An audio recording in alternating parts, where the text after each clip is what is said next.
Evening, folks. How is it going? I got a letter, and my apologies if I mispronounce your name, from Emil Bellamy. And he asks an interesting question. A while back, I did a video on what the tape on the drum head does. And he asks a question about sound compression. And he asks, I'll paraphrase it, one of those English as second language things, which is fair. You should hear my French, it's terrible. Basically asks, can you get sound compression on a bodhran? And if so, how does it work? Well, that's sort of what the tape is doing.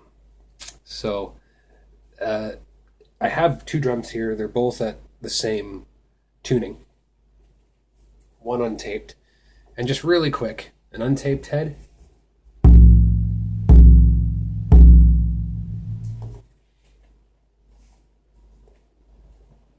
And a taped head. The tape is there to basically do the job of making sure that the overtones are taken out, or at least controlled more so. And this kind of compresses the drum. Drums that don't have the taping on them, you have to use your body to compress the skin and to compress the sound. Whereas a taped head basically does the job for you, and then you can use your body and anything else to add greater compression. But what does the compression actually do?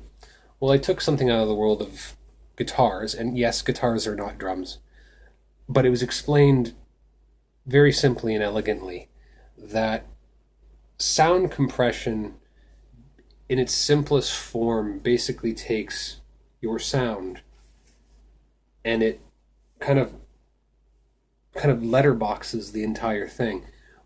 But what it does more so is that your high sparkling tones, for example. So for those of you who are guitarists out there, and you're playing like Stratocaster pickups or Telecaster pickups, and you're playing and they're very, very bright, and then you put it through a compressor, the compressor makes a sound from going like wah, like a nice big open tone, to a wah sort of sound. So on drums, same idea. An untaped head allows for a lot of overtones that kind of hit in sort of the treble area, the mids and the trebles, to ring more freely. A lot of this has to do with also the type of skin construction of the drum.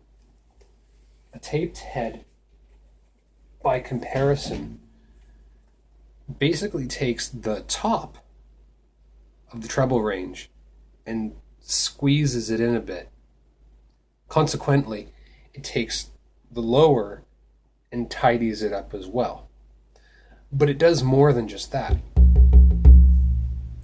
When you start compressing a sound like that, especially complex sounds like guitar strings and anything with an overtone on it, when you start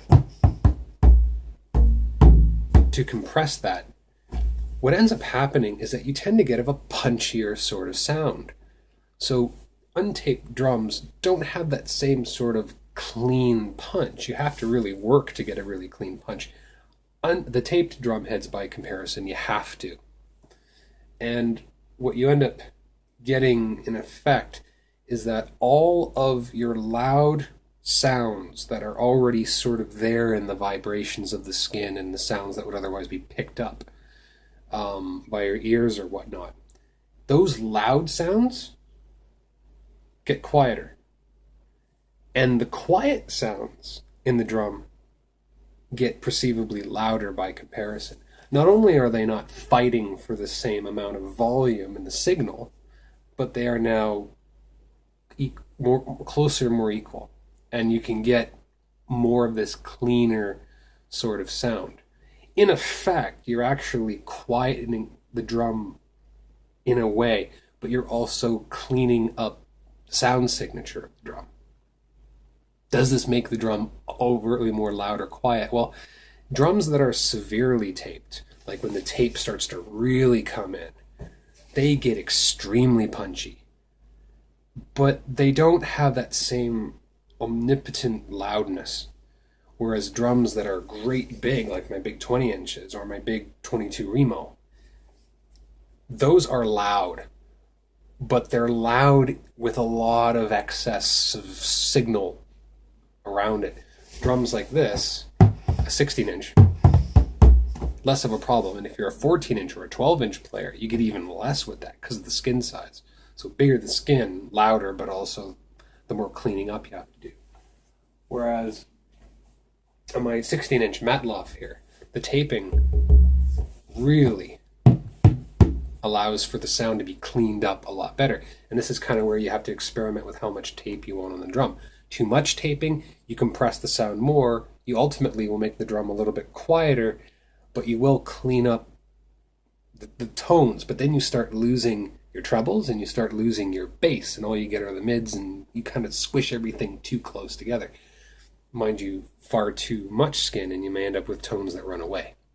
So in a sort of roundabout explanation, that's more or less the tone differences on drums, at least with regards to bodhran. It's not the most technical explanation, but it's something that you can readily pick up in your head and hopefully will help out explain things a little bit better if you decide to tape your drum, or if not, if you don't decide to tape your drum. So, till next time, have a good night. Bye.